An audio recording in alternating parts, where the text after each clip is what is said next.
At 9:27 a.m. on December 13, 1943, Second Lieutenant Philip Adair pulled his Curtiss P-40N Warhawk into a climbing turn over Assam, India, as 64 Japanese aircraft materialized through the morning haze 3 miles east, heading directly for his base at Dinjan airfield. The 23-year-old Adair had flown 43 combat missions with the 89th Fighter Squadron protecting the Hump airlift, but this morning, he was the only pilot airborne when the formation appeared. In the previous 8 weeks, Japanese raids on Allied airfields throughout northeast India had destroyed 47 transport aircraft on the ground and killed 112 personnel. His P-40, nicknamed Lulu Belle and marked with the number 44, carried 6 50-caliber Browning machine guns and enough ammunition for approximately 12 seconds of sustained fire. The enemy formation consisted of 24 Mitsubishi Ki-21 Sally bombers, escorted by approximately 40 Nakajima Ki-43 Oscar fighters, arranged in layers above and below the bomber stream. Intelligence reports indicated that similar-sized raids in Burma had achieved 90% hit rates on undefended airfields. Below him, Dinjan airfield housed 14 C-47 transport aircraft, loaded with critical supplies for Chiang Kai-shek's forces in China, a field hospital treating 63 wounded soldiers, and fuel stocks sufficient to support hump operations for 11 days. If the bombers reached the field unopposed, the damage would cripple Allied supply operations over the Himalayas for weeks. The nearest friendly fighters were 38 minutes away at their base in Jorhat. Adair checked his fuel gauge. Full internal tanks, 180 gallons. Approximately 90 minutes of flight time at combat power. The Japanese formation was 3,000 feet below him, moving at 240 miles per hour toward the airfield. Standard doctrine called for fighter pilots to wait for reinforcements when outnumbered more than 5 to 1.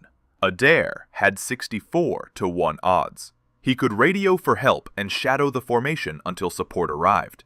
By then, the bombs would already be falling. Or he could attack alone and try to disrupt their bombing run. Adair pushed the throttle forward. His Allison V1710 engine responded immediately, the manifold pressure climbing to 54 inches. The P-40 accelerated to 320 miles per hour. He positioned himself 4,000 feet above the bomber formation, coming at them from the south with the sun behind him. The Oscars hadn't spotted him yet. Their attention was focused forward on the target. He had one advantage: surprise. The Japanese pilots expected fighters to meet them near the target, not 20 miles out. Adair planned his attack vector. Hit the lead bomber formation first. Ignore the fighters initially. Break their bombing accuracy. Make them scatter. Force them to abort the run. Can one P-40 disrupt 64 Japanese aircraft? Please like this video to see how this turns out. Subscribe for more stories, and let's continue. Back to Adair. The lead Sally bomber group flew in tight formation, 6 aircraft arranged in 2 Vs of 3. Adair rolled inverted, pulled the nose down, and dove at the bombers from their 7 o'clock high position. His airspeed built rapidly: 340 miles per hour, 360, 380. The P-40's Allison engine screamed at full power. Range closed fast. The bomber crews still hadn't seen him. At 800 yards, he opened fire. His 650s hammered, tracers arcing toward the lead bomber. Rounds walked up the Sally's left wing. Fabric tore, metal sparked. The bomber's port engine erupted in orange flame. Black smoke poured from the cowling. The formation broke. Bombers scattered left and right, their tight V dissolving into chaos. Adair pulled up hard, 7 Gs crushing him into a seat, and rolled right. 40 Oscar fighters were diving toward him. The Nakajima Ki-43 Oscar was one of the most maneuverable fighters in the Pacific Theater. Powered by a Nakajima HA-115 engine producing 1,150 horsepower, it could reach 329 miles per hour at 13,000 feet and execute turning circles tighter than any American fighter. The Oscar's butterfly combat flaps allowed it to bleed speed rapidly in turns without stalling. Japanese pilots exploited this advantage ruthlessly. In the previous 6 months, Oscars had shot down 63 Allied fighters over Burma and northeast India. Adair's P-40N was faster in a straight line, but couldn't match the Oscar's turn rate. The Warhawk's Allison V1710-81 engine generated 1,240 horsepower at 3,000 RPM, giving the aircraft a maximum speed of 378 miles per hour below 12,000 feet. But in a sustained turning fight, the heavier American fighter would lose energy faster than the lightweight Japanese aircraft. Standard P-40 tactics against Oscars were simple. Never turn with them. Use speed. Hit and run. Extend away. Reset. Adair couldn't extend away. If he fled, the bombers would reform and complete their attack run on Dinjan. He had to keep pressure on the formation. Keep them scattered. Keep them nervous. Even if it meant fighting 40 Oscars alone. The first 4 Oscars came at him in a loose finger 4 formation from his 10 o'clock high. Adair rolled left, pulled the nose up, and fired a 2-second burst at the lead fighter. 50 caliber rounds missed high.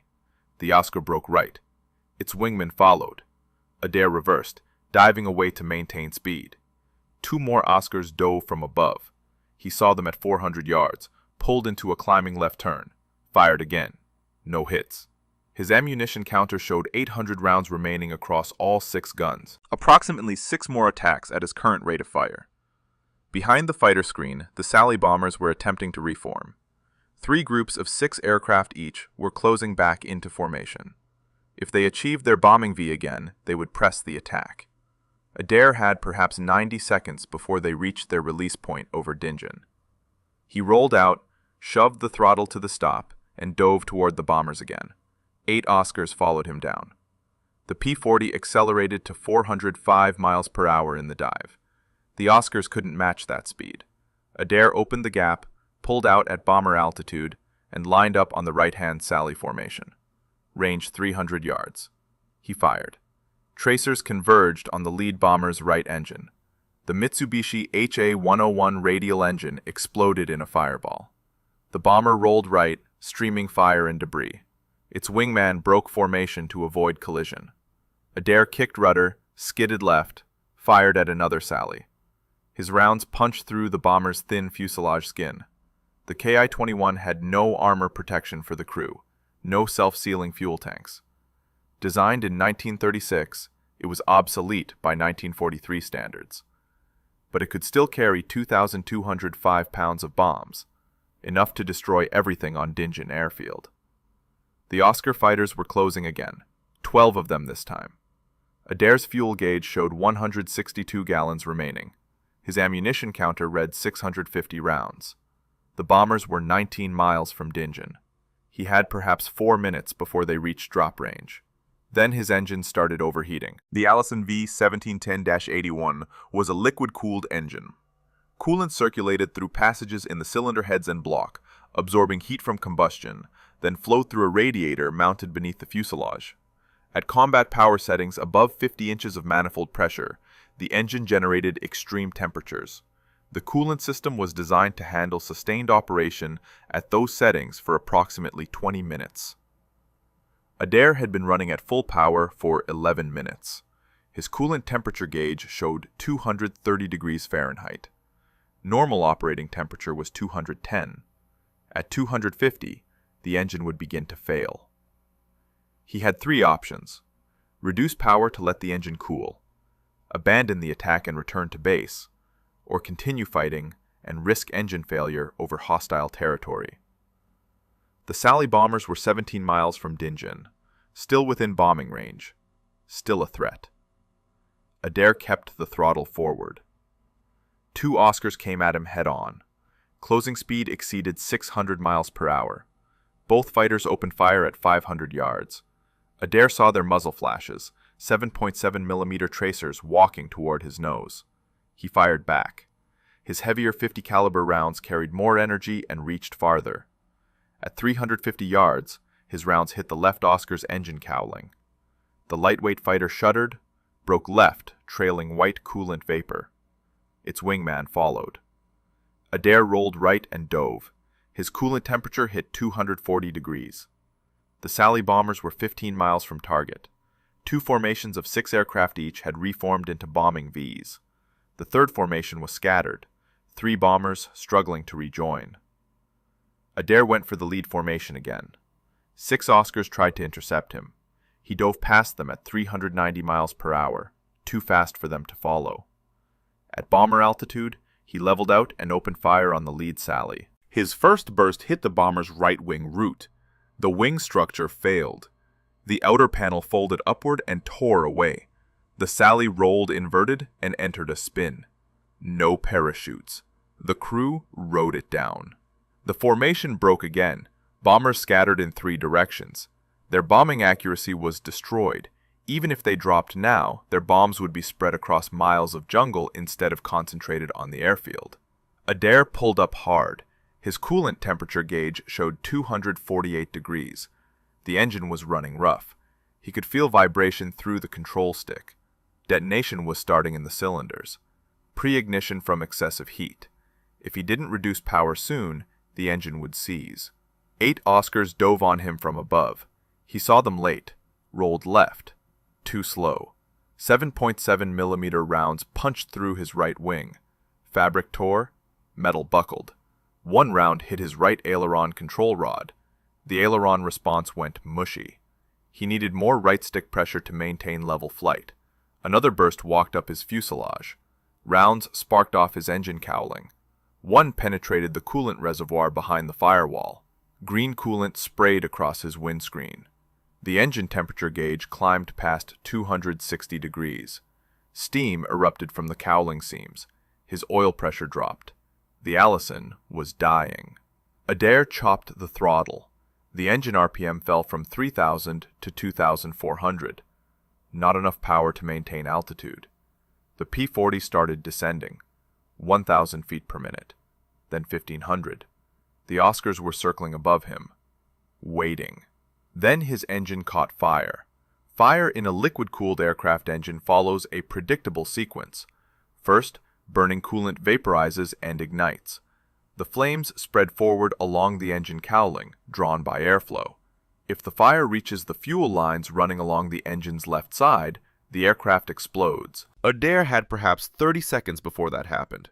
Standard procedure for engine fires was immediate shutdown and bailout.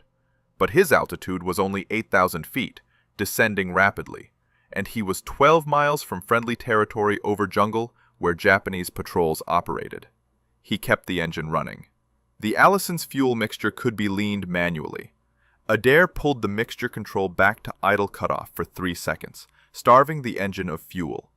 The fire intensity decreased. He pushed the mixture forward again. The engine coughed, caught, continued running, but rough. Power output had dropped to approximately 60%. Not enough to climb. Barely enough to maintain level flight. He was committed to flying home on a burning, damaged engine, or abandoning the aircraft over hostile territory. The Sally bombers were 13 miles from Dinjan, still close enough to turn back and attack, but their formations had disintegrated. Individual bombers were heading southeast toward Burma. The raid was broken. The airfield was safe. Adair turned southwest toward his base at Nagaguli, 43 miles away. Approximately 15 minutes of flight time if the engine kept running. 6 Oscars followed him. At 7,000 feet, his engine oil pressure dropped to 0. The Allison ran on oil pressure to lubricate its connecting rods, crankshaft, and camshaft. Without oil pressure, metal ground against metal. Friction generated heat. Heat caused expansion. Components seized. Adair felt the engine vibration increase. The propeller began windmilling unevenly. Power output fell further. His airspeed dropped to 180 miles per hour. The P-40's stall speed was 120. He was losing the margin between controlled flight and falling. Behind him, the Oscars closed to 400 yards. They didn't fire. They were watching, waiting for the engine to fail completely, waiting for him to bail out or crash. One Oscar pulled alongside, close enough for Adair to see the pilot's face. The Japanese pilot gestured downward. Land the aircraft. Surrender. Become a prisoner. Adair ignored him. At 6,000 feet, smoke began filling his cockpit. Not from the engine fire, from electrical wiring behind the instrument panel. The rounds that had hit his fuselage had severed control cables and damaged the electrical system. Smoke burned his eyes and throat. He slid the canopy open. Wind blast cleared some of the smoke, but the slipstream made breathing difficult. His airspeed fell to 160 miles per hour. The Oscars backed off. They weren't going to waste ammunition. The American pilot was already dead. His aircraft was crippled. The engine was dying. He would crash in the jungle. They circled higher, watching him descend. At 4,000 feet, Adair's right aileron control cable snapped. The aileron flopped to full deflection. The P-40 rolled right, and the nose dropped into a dive. He hauled back on the control stick with both hands. Nothing. The elevator cables were damaged. He had no pitch control. The nose stayed down. His airspeed increased. 200 miles per hour. 220. 250. The jungle rushed up at him. Altitude 3,000 feet. 2,500.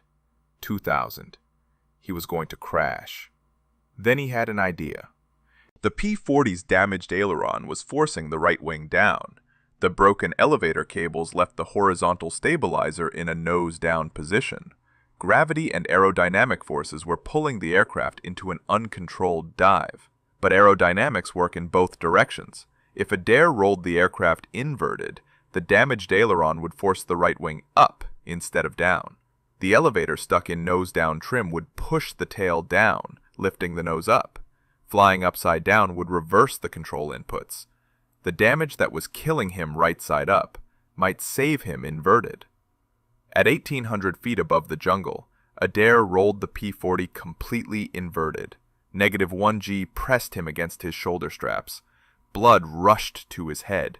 His vision turned red around the edges. The fuel system, designed for positive G loads, struggled to feed fuel to the engine inverted. The Allison coughed, sputtered, nearly quit, then caught again, running rough but producing power. The nose came up. The descent slowed. At 1,200 feet, the P-40 leveled out, flying upside down at 140 miles per hour. Adair held the inverted attitude for 40 seconds. His airspeed increased to 160. He was climbing, slowly, 50 feet per minute, but climbing. Then the fuel starvation problem returned. The engine began cutting out. He rolled right side up. The damaged controls immediately pushed the nose down. The P-40 descended again, 600 feet per minute. Adair waited until he lost 300 feet, then rolled inverted again. The nose came up. He climbed 200 feet before fuel starvation forced him to roll upright. The pattern repeated. Upside down to climb, right side up to let fuel feed properly. Flip, climb. Flip, descend. Flip, climb. The 6 Oscars circling above watched this impossible display. An American P-40 with a burning engine and damaged controls, flying alternately inverted and upright, refusing to crash, clawing for altitude with the determination of a wounded animal refusing to die. One Oscar dove to investigate. Adair saw him coming, rolled inverted to gain altitude, then rolled upright directly at the Japanese fighter. The Oscar broke away. The American pilot was either insane or desperate. Either way, the Oscars decided not to engage. They turned east, toward Burma. Adair continued his rolling climb toward Nagaguli. His fuel gauge showed 83 gallons. His oil pressure gauge showed 0. The needle had been pegged at 0 for 9 minutes. The engine should have seized by now. Connecting rods should have welded to the crankshaft. The fact that it still ran defied mechanical logic. The Allison was running on momentum, friction, and whatever microscopic oil film remained on its internal components. His altitude reached 3,000 feet, then 4,000. The base at Nagaguli was 21 miles southwest, approximately 11 minutes away if he maintained current speed. His coolant temperature gauge no longer registered. The needle had melted off at some point. Smoke still poured from the cowling, but the flames had died down. Either the fire had consumed all available fuel, or the lack of coolant had somehow starved it. At 5,000 feet, Adair spotted Nagaguli airfield ahead, the runway, the tower, the revetments, safety. But he faced a new problem. His landing gear was hydraulic. The hydraulic system ran on engine power. His engine was producing minimal power and might quit completely any second. If he lowered the gear and the engine died, he would crash short of the runway with the gear down. If he kept the gear up and tried a belly landing, The impact might rupture his remaining fuel tanks and the aircraft would burn. He needed the gear down and locked before the engine failed. He reached for the gear lever. His right hand was shaking. Not from fear. From carbon monoxide poisoning. The cockpit smoke had been accumulating for 14 minutes. He pulled the gear lever down. Nothing happened. The P-40's hydraulic system operated at 1,000 pounds per square inch. Hydraulic fluid, pressurized by an engine-driven pump, flowed through steel lines to actuators that extended and retracted the landing gear. With the engine producing minimal power, the hydraulic pump wasn't generating sufficient pressure. The gear remained locked in the up position. The P-40 had a backup system, a manual hand pump mounted on the left side of the cockpit. 28 strokes of the pump handle would manually pressurize the hydraulic system enough to lower the gear. Adair grabbed the pump handle with his left hand, keeping his right hand on the control stick. He pumped. 1, 2, 3. Nothing. The gear stayed up. The hand pump required both hands for effective operation, but releasing the stick meant losing aircraft control. His damaged ailerons and elevator would immediately push the nose down. He reached behind his seat and pulled his lap belt loose, wrapped it around the control stick, looped it through the seat frame, pulled it tight. The makeshift rig held the stick in approximate neutral position, not perfect control, but enough to keep the aircraft flying straight.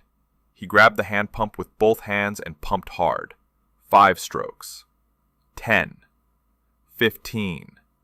At stroke 23, he felt resistance, hydraulic pressure building. At stroke 28, he heard a thunk from beneath the cockpit. The left main gear extended and locked. The right main gear followed 3 seconds later. The P-40 was now draggy. Gear down increased drag significantly. His airspeed fell from 160 miles per hour to 135. Still above stall speed, but not by much. The engine was producing perhaps 40% power now, barely enough to maintain altitude with the gear extended. Nagaguli runway was 7 miles ahead. 3 minutes. His vision tunneled. Gray edges closed in from the periphery. Carbon monoxide poisoning was affecting his brain function. He shook his head, focused on the runway. 6 miles. His engine temperature gauge, the one that still worked, showed 310 degrees, far beyond redline. Metal components inside the engine were expanding from heat. Tolerances were closing. Any second now, a piston would seize, or a valve would stick, or a connecting rod would snap.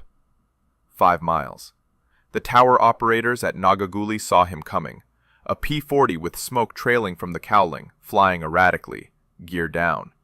They assumed he would make a normal approach, lower the flaps, reduce speed, touch down on the main wheels first. Standard landing procedure. But Adair's flaps were hydraulic too. With minimal engine power, he couldn't pump enough hydraulic pressure for both gear and flaps. The gear was down, the flaps stayed up. Landing without flaps meant higher landing speed, 120 miles per hour instead of 90. That meant longer landing roll.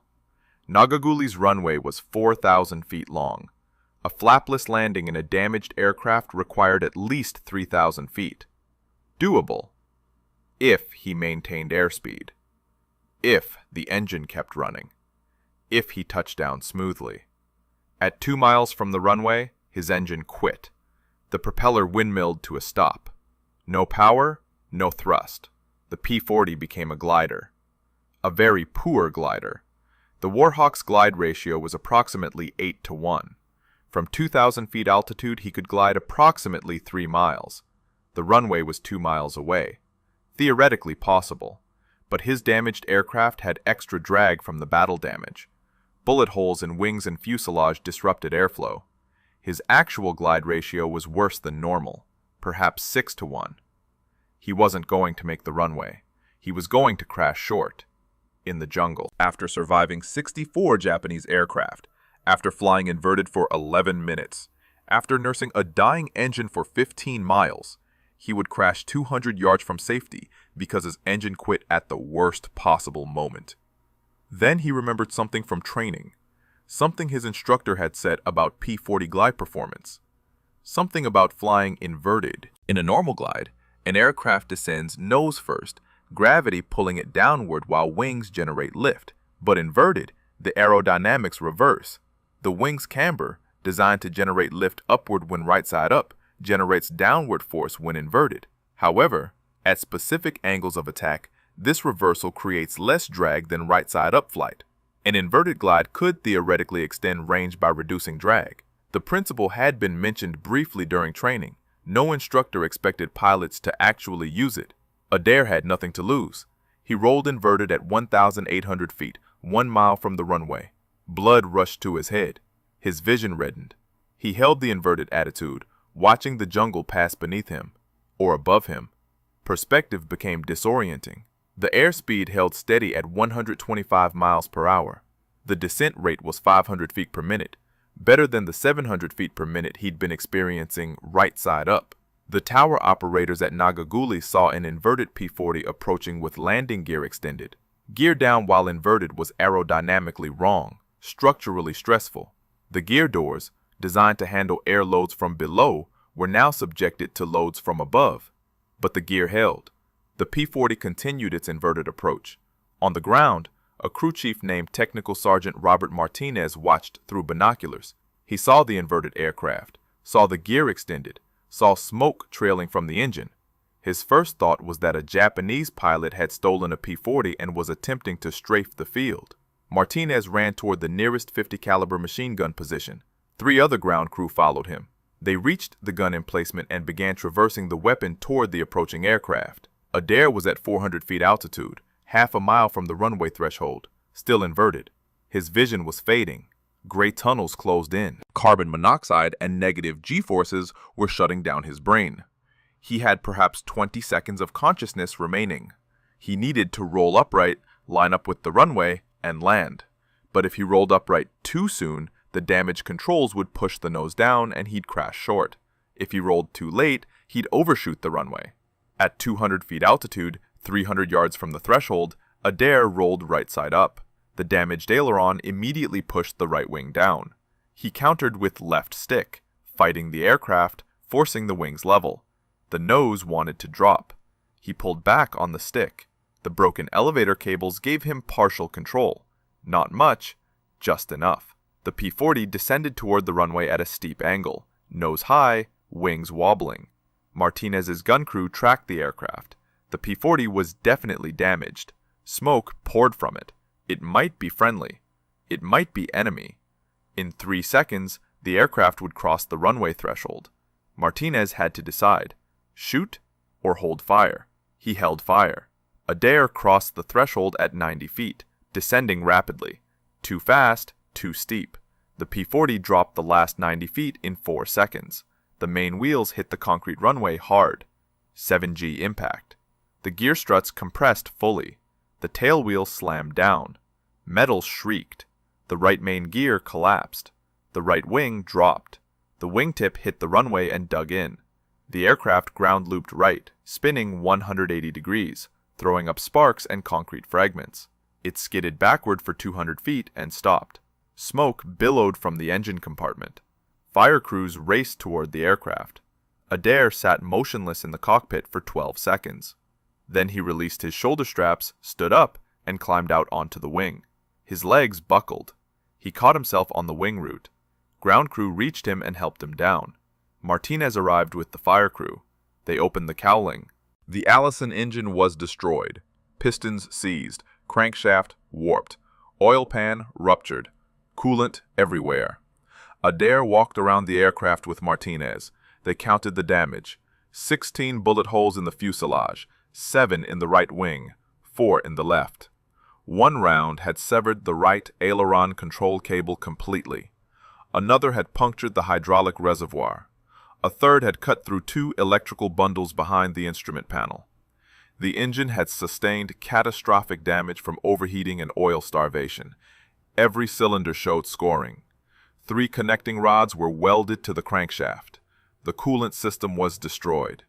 Lulu Belle would never fly again. But Philip Adair had saved Dinjan airfield. Intelligence reports confirmed that all 24 Sally bombers had turned back without dropping their ordnance. The Japanese formation had scattered 15 miles short of target. 40 Oscar fighters had escorted empty bombers back to Burma. 0 bombs hit Allied facilities, 0 casualties on the ground. 14 C-47 transports remained operational.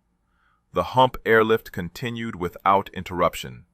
On December 16, 1943, 3 days after the mission, 10th Air Force Headquarters interviewed Adair about the engagement.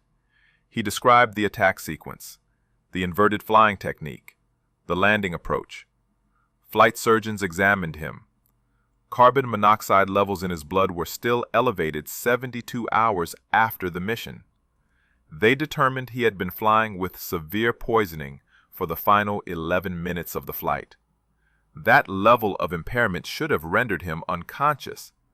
He had somehow remained functional through will alone. On January 8, 1944, Lieutenant General Joseph Stilwell, commander of U.S. Forces China-Burma-India Theater, presented 2nd Lieutenant Philip Adair with the Silver Star. The citation read, "For gallantry in action against enemy forces on December 13, 1943, when Lieutenant Adair, flying alone, engaged and disrupted a formation of 64 enemy aircraft attacking Allied installations, continuing his attack despite severe aircraft damage and personal injury, thereby preventing destruction of critical supply facilities." Adair flew 95 more combat missions with the 80th Fighter Group. He achieved ace status with 5 confirmed kills. On his final mission in July 1944, he shot down 2 Ki-43 Oscars over northern Burma. He returned to the United States in September 1944, survived the war, and remained in the Air Force for 30 years. He retired as a full colonel in 1971. The 80th Fighter Group, the Burma Banshees, continued operations until August 1945. The unit destroyed 413 Japanese aircraft in aerial combat and 147 on the ground.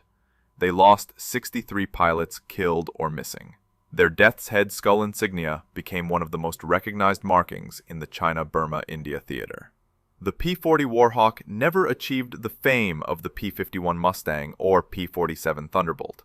It was slower than both. It couldn't fight effectively above 15,000 feet. By 1943, it was considered obsolete. But in the hands of determined pilots like Philip Adair, the rugged Curtiss fighter proved what mattered most in combat wasn't the aircraft's specifications. It was the courage and skill of the pilot flying it. 1 pilot, 1 obsolete fighter, 64 enemy aircraft. December 13, 1943. Philip Adair proved that impossible odds mean nothing when someone refuses to quit. His solution to damaged controls, flying alternately inverted and upright for 11 minutes, defied every standard flying procedure. His inverted landing approach with gear extended had never been attempted before and was never repeated. That's the story of the Burma Banshees and the day one P-40 pilot disrupted an entire Japanese raid. If stories like this remind you why we preserve history, hit that like button, subscribe for more forgotten heroes, and turn on that notification bell so you never miss these stories. Drop a comment and tell us where you're watching from and whether anyone in your family served in the CBI theater. Thanks for watching. We'll see you in the next video.